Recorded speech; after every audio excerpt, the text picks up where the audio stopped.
एकदन्ताय वक्रतुण्डाय गौरीतनयाय धीमहि गजेशानाय भालचन्द्राय श्रीगणेशाय धीमहि।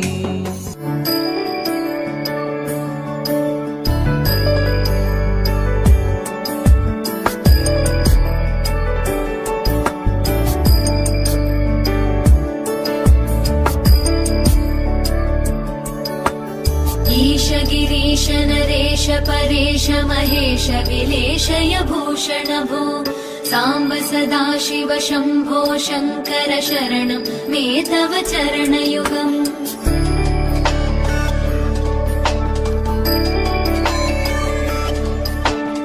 उमया दिव्य सुमङ्गल विग्रहया लिङ्गित वामाङ्ग विभो साम्ब सदाशिव शम्भो शङ्कर शरणं मे तव चरणयुगम्।